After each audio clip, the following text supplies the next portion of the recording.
मैं प्रार्थना कर रहा हूं। एक ऋषि की निद्रा कितनी है? तो कहा अधिक से अधिक 5 घंटे। गर्भवती महिला ऋषि है क्योंकि वो किसी चीज का निर्माण कर रही है, और जो निर्माण करता है उसको ही वैज्ञानिक कहते हैं। अगर वैज्ञानिक ज्यादा सोएंगे तो कोई भी रिसर्च उनका सत्य होने वाला नहीं। 9 महीने पापा को कहो कि तुम्हारा बेटा मेरी गोद में, अब तुम सो, रात भर दिन भर सो, अब जगो मत, अब हम जगेंगे, हम दिखाएंगे क्या करना है महाराज। इसीलिए शाम के 9 बजे से सुबह 3:30 बजे तक महिला को सोना चाहिए। सन्यासी को भी इतना ही सोना चाहिए, और जो साधक हैं उनको भी इतना ही सोना चाहिए। जिनको काम पे जाना है, मजदूरी करनी है, उनको 7 घंटे सोना चाहिए। और जो खाली साधना करते, काम धाम कुछ है नहीं, ऊर्जा व्यय करते नहीं, खेती खलियान नौकरी कहीं जाना नहीं, उनको मात्र 5 घंटे सोना चाहिए। अगर काम भी नहीं है और सोते ज्यादा हैं तो आधी उम्र तुम्हारी खत्म हो जाएगी, आधा ही जी पाओगे। अच्छा, काम बहुत करते और सोते नहीं है तो भी आधा जियोगे, इसलिए सो। मेहनत करते हो तो सोना चाहिए, पर बिल्कुल हरामखोरी है शरीर में तो नहीं सोना चाहिए। कितना सोना चाहिए? ऋषि और साधक भी वही है। साधक का मतलब ही क्या है? साधक का मतलब है साधना। निद्रा को साध लेना, भोजन को साध लेना, मलमूत्र को साध लेना, आंखों के आकर्षण को साध लेना, कानों के श्रवण को साध लेना, मन चित्त बुद्धि की प्रवृत्ति को साध लेना, कंट्रोल करना। साधना, साधक का मतलब कंट्रोल। अच्छा, साधना से कोई भगवान का संबंध नहीं है, ये और सुन लो कान खोल के।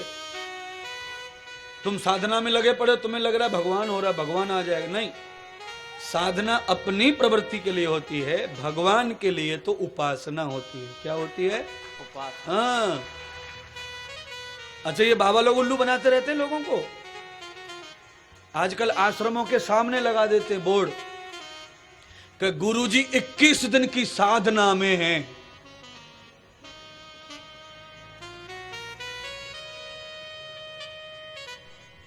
अब बोलो, विरक्त होना ठीक है, पर विरक्तता के लिए विज्ञापन करना कहां ठीक है? यह तो निजी संपत्ति है। पर लोगों का आकर्षण कैसे बढ़े महात्मा के प्रति, उस आडंबर को बढ़ाना है। पर नहीं, आप खुद को प्रस्तुत करो समाज के प्रति। अगर आपकी प्रस्तुति अच्छी है तो अपने आप ही प्यार समाज का मिलने लग जाता है, उसे आडंबर की जरूरत नहीं।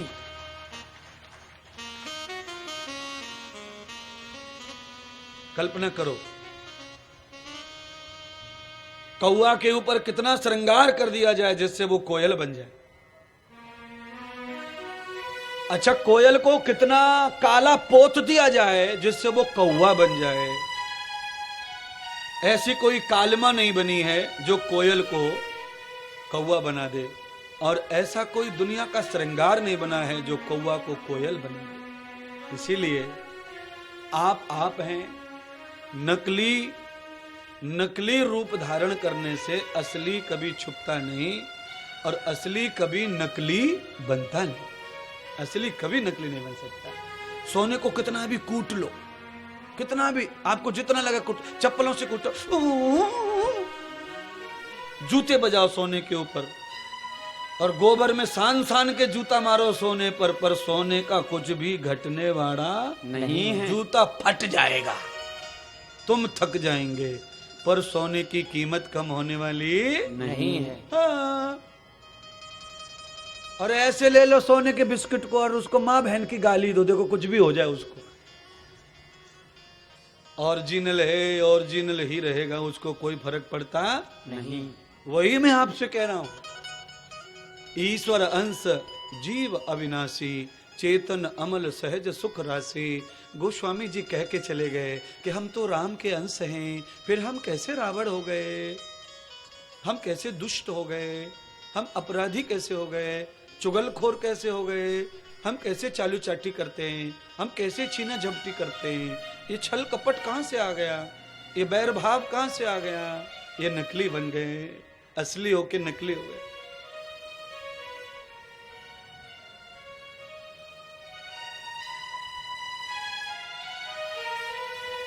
अग्नि में वो ताकत है, अग्नि में वो ताकत है कि वो असली को नकली कर सकती है और नकली को असली कर सकती है। अग्नि में ताकत है ऐसी। अग्नि असली को नकली और नकली को असली अग्नि कर सकती है। कितना भी गंदा कूड़ा पड़ा हो तुम्हारे मोहल्ले में, आग लगा दो उसमें, देख लेना क्या हो जाएगा उसका। अग्नि सारी गंदगी को खा जाती है, खत्म कर देती है शाम तक।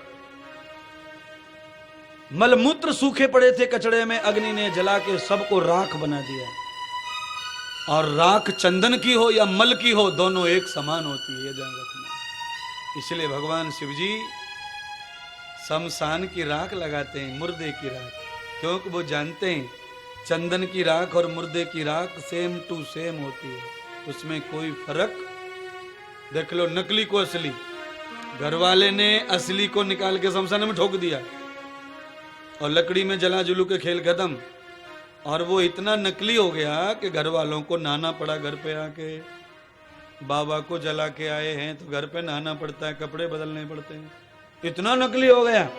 और अग्नि महारानी, अग्नि देवता ने इतना असली कर दिया कि भोले बाबा माथे पे लपेटे घूम रहे हैं उसको।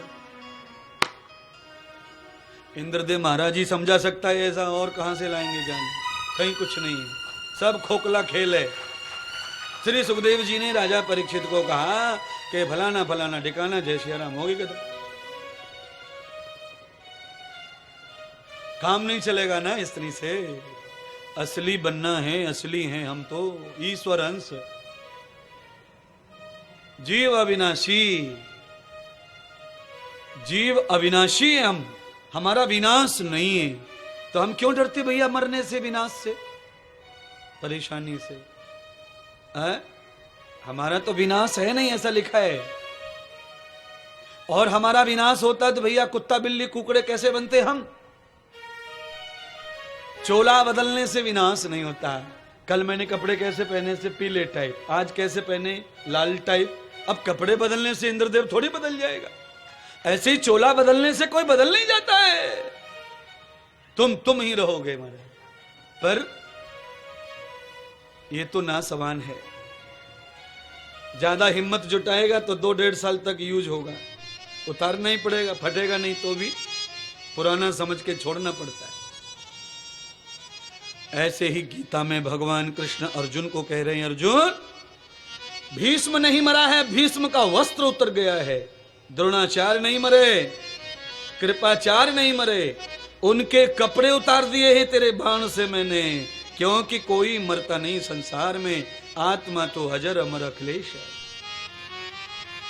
ये तो शरीर स्ट्रक्चर, ये तो वस्त्र है। वासांस जीर्णानि यथा व्याय, वासांसी वासा हो गया है, वासा हो गया है, अब यूज के योग्य नहीं है तो फेंकना पड़ेगा, उतारना पड़ेगा।